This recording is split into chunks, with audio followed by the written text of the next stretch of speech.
Today we have our guest cook, Miss Cindy, the dessert lady, and we are going to make the Texas State Pie.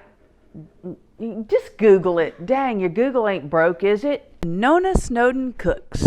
The goal is to amuse you and help you keep your family fed. Today we're making my grandmother's recipe, which my mom is the expert, not me.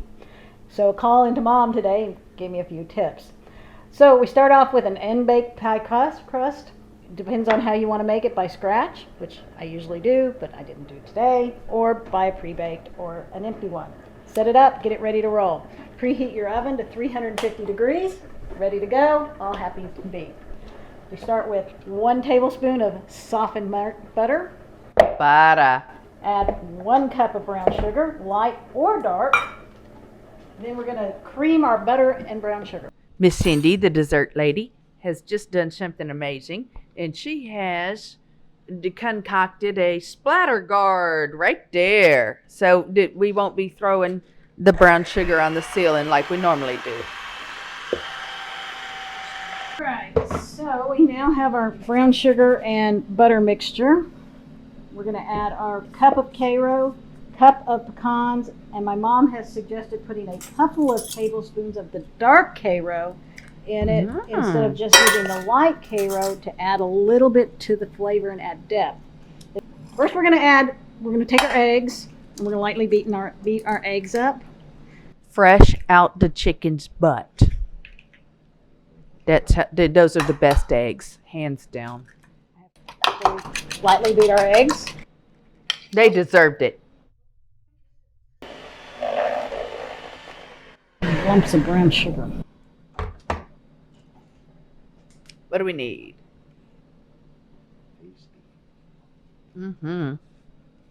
That's got the raw eggs in it. It could give you the salmonella. We have our nice paste. Our wonderful corn syrup. So we have a nice cup of brown sugar. And now we're going to add another cup of corn syrup. Clear white Cairo.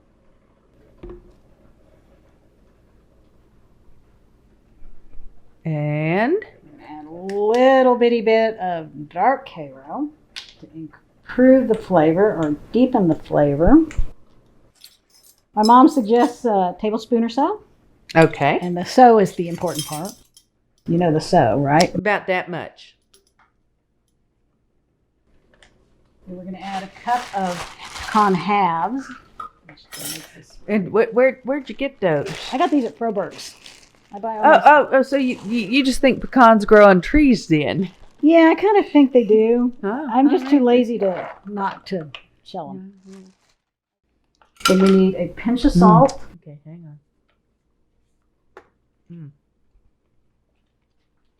A pinch of salt. And a teaspoon of vanilla.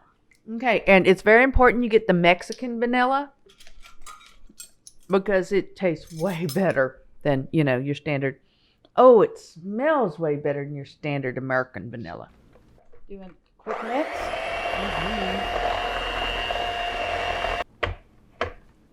Pour into your prepared pie pan. Yeah. The pie pan is good to go. That's all there is to that. Yep. That doesn't seem complicated enough. Well, that and the carrot cake are pretty simple recipes. In the oven for 45 minutes. We'll check it in about 15-20 minutes to check to see how the crust is cooking. And if the crust is cooking too fast, we'll take aluminum foil strips and put it around the circle of the crust to keep the crust from burning. Because, burnt crust is icky. All right, guys, you see the beautiful pecan pie right there? And what do you need to put on the pecan pie? Aside from, of course, Bluebell vanilla ice cream, because Bluebell is the only ice cream, the end. Yeah. All right. We're going to make homemade whipping cream. Ooh. We're starting out with a cold bowl and cold beaters, which I put in the freezer for about 5 minutes. I've taken a small bottle of whipping cream. I'm adding 2 tablespoons of powdered sugar, and then we'll test it and see if it's sweet enough. And then we whip it. Do we need vanilla? Beat it real good or something. All right, so Miss Cindy has said that we need firm peaks, the kind of peaks you used to have before you breastfed. That's the kind you need. Oh, okay. This is a Soft pea. that is a soft. That's the kind you have after you breastfeed. Yes, I'm familiar. You'll notice how dry it's starting to look inside in the sense of it's sticking together. That's getting real close.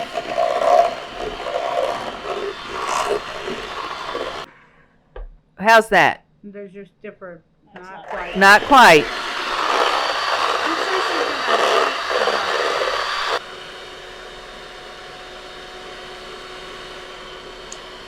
Needs a little bit more. Tasty. You think so? I think it needs a little bit more. No. There you go. There you go.